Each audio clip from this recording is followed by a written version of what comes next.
Hi, I'm Rick Kahler, and thanks for joining me. Well, the Chileans are perplexed with us.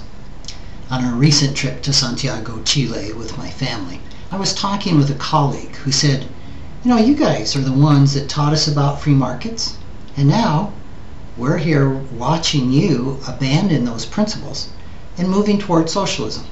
We don't get it. And as I listened to him talk, I thought, he really has a point. I get the growing sense that we are witnessing the transition of our economy from a market economy to a political economy. Now, this isn't going to happen overnight. It's going to take years. But I think that this is a trend that we've certainly seen begin to envelop in the last 6 months for certain. Now, I've been very pleased with President Obama's cabinet selections to date.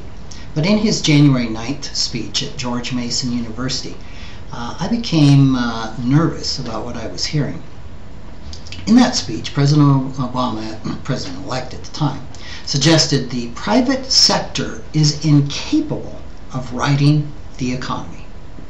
And his answer is an unprecedented government intervention, the likes that we've never seen during our lifetime.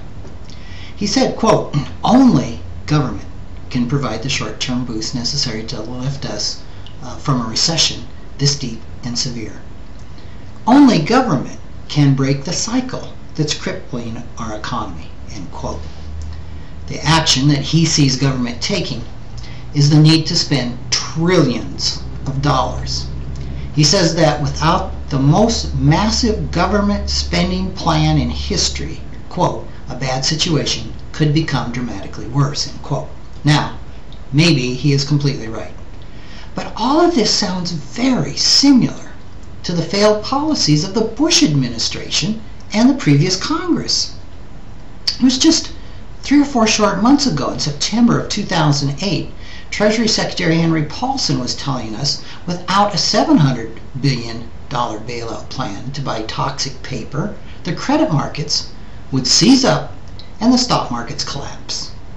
So Congress passed the bailout, and what happened? The credit markets continued to seize up and the stock market collapsed. Not a drop of that money hit the economy until November.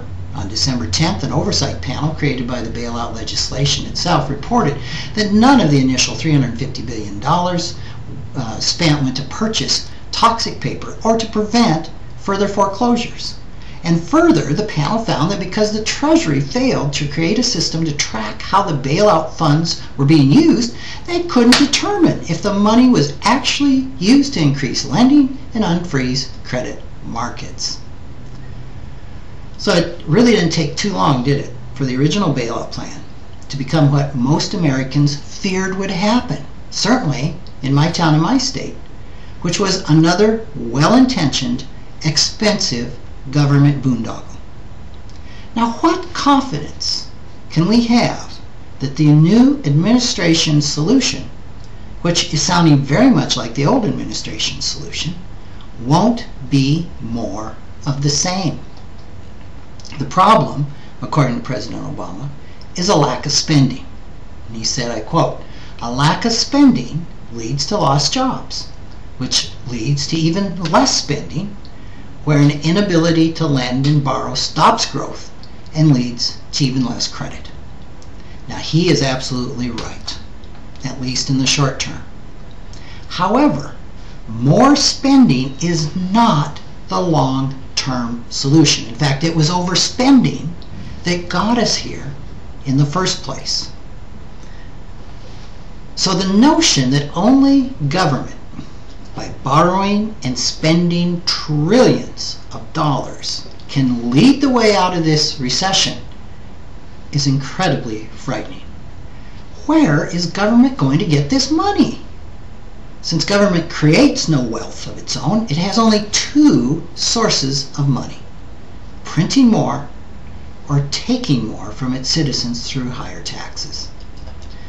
Now, higher taxes mean less spending, which does absolutely nothing to solve the problem. Printing money results in inflation, another not so good alternative. I suspect we'll see a third option, which is some of both. and neither will be good for the economy in the long run. Instead, they may create a recession that could linger for years, which is exactly what President Obama wants to avoid. Encouragingly, Obama in his speech did say that individuals, by borrowing money they could not repay, shared some of the blame for the crisis. It's the first time that I've ever heard him lay some of the blame at the feet of individuals. I think that the president is doing what he believes to be best for the country, and I wish him well, and I hope he succeeds with the many challenges facing him, including the economy. History suggests, however, that his proposed government intervention is not the best long-term solution. Thanks for joining me.